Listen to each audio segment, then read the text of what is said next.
नमस्कार दोस्तों, स्वागत है आपका हमारे चैनल के नए वीडियो में। आज हम बात करने वाले हैं इंडिया में मिले लिथियम रिजर्व के बारे में। क्या इस खोज से भारत दुनिया के ताकतवर देशों में अपना एक नया स्थान बना पाएगा? तो चलिए शुरू करते हैं।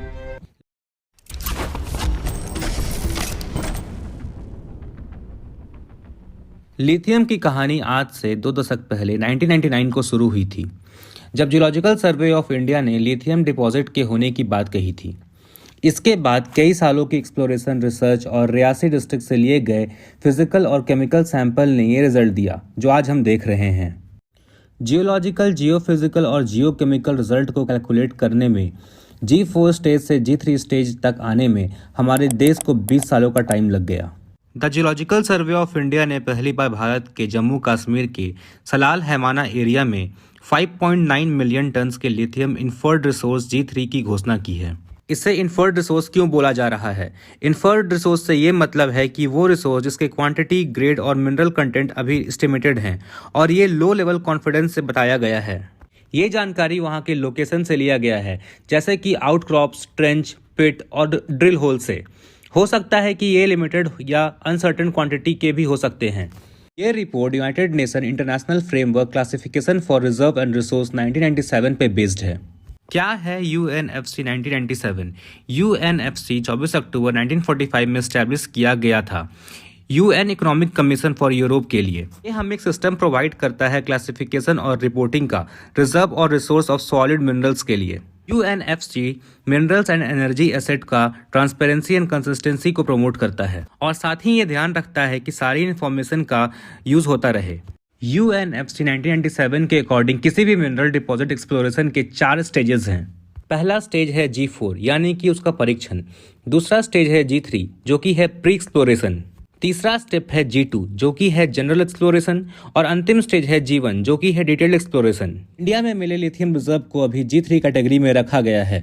लिथियम को हम कभी कभी व्हाइट गोल्ड भी बोलते हैं इसके डिमांड को लेकर, जो रिचार्जेबल बैटरीज को बनाता है और काफी सॉफ्ट मेटल होने के कारण ये काफी लाइट वेट भी होता है। लिथियम की खोज पहली बार 1817 में स्वीडिश केमिस्ट जोहान अगस्त एर्फविट्सन ने एक मिनरल पेटालाइट में की थी। पेटालाइट एक मिनरल है जिसे हम लिथियम एल्यूमिनियम फाइलोसिलिकेट भी बोलते हैं। सन 1990 तक लिथियम केमिकल और मेटल मार्केट को अमेरिकन प्रोडक्शन डोमिनेट कर रहा था, लेकिन 21st सेंचुरी में ये डोमिनेंस बदल गया और ऑस्ट्रेलिया, चिली, चाइना, पोर्तुगल जैसे देश उसके बड़े सप्लायर बन गए। बोल्विया के पास अभी वर्ल्ड की हाफ लिथियम डिपॉजिट है, पर वो अभी मेजर प्रोड्यूसर नहीं है। लिथियम का मेजर कॉमर्शियल फॉर्म अभी लिथियम कार्बोनेट है, जो ओर से प्रोड्यूस किया जाता है बहुत सारे प्रोसेस करके। हाइड्रोक्लोरिक एसिड के एडिशन से ये लिथियम क्लोराइड प्रोड्यूस करता है। ये वो कंपाउंड है जो प्रोड्यूस करता है लिथियम मेटल, पर इसके लिए इसे इलेक्ट्रोलाइसिस के प्रोसेस से गुजरना पड़ता है। लिथियम रिसोर्स को लेकर के इंडियन मार्केट क्या कहती है?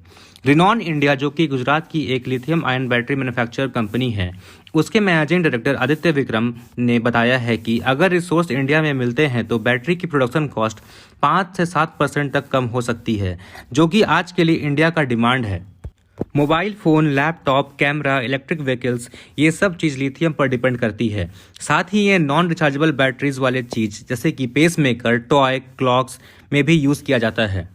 लिथियम बैटरीज के बहुत सारे एडवांटेजेस हैं जिसके वजह से ये इंपॉर्टेंट हो जाता है। पहला, हाफ से भी कम वेट होने के बाद भी ये सेम या ज़्यादा एनर्जी प्रोवाइड करता है नॉर्मल बैटरी के मुकाबले। दूसरा वजह यह है कि lithium batteries higher voltage provide करता है नॉर्मल बैटरी के मुकाबले। तीसरा वजह यह है रिचार्ज और डिस्चार्ज साइकिल होते हैं लिथियम आयन बैटरीज में। 2 व्हीलर अप्लायंसेज में यूज होने वाले लिथियम बैटरीज में अराउंड 100 से 200 लिथियम सेल्स होते हैं। लिथियम सेल्स में लिथियम, कोबाल्ट, मैग्नीशियम, निकल, कॉपर, ग्रेफाइट जैसे एलिमेंट्स भी होते हैं। लिथियम रिजर्व मिलने से तमाम चीज़ों में इंडिया को राहत मिलेगी। एक स्टेबल रिसोर्स बढ़ते हुए जियोपॉलिटिकल मुद्दों से इंडिपेंडेंट रहेगा, जो कि पहले नहीं था, क्योंकि इंपोर्ट के लिए प्राइस फ्लक्चुएशन और डॉलर टू रुपीस के रेट में इम्बैलेंस होती रहती थी और कभी कभी तो सप्लाई चेन में भी परेशानियां आती थी। पर क्या लिथियम रिजर्व मिलने से हमें कामयाबी मिल गई? फिलहाल हमें वेट करना होगा ये देखने के लिए कि ये रिसोर्स कितना रिलेवेंट है और कितना वर्केबल है। चाइना जैसे देश ने लिथियम के माइनिंग एंड प्रोसेसिंग में बहुत सारे इंफ्रास्ट्रक्चर डेवलप कर लिए हैं। उनके पास टेक्नोलॉजीज़ है, एक्सपर्टीज़ है और एक्सपीरियंस है। अपने रिसोर्स को बैटरीज में यूज़ करने का तरीका है। वहीं हमारे पास अभी फ़िलहाल ये सब चीज़ें नहीं हैं। हमें ज़रूरत है एनर्जी की, कैपिटल की और गवर्नमेंट की सपोर्ट की।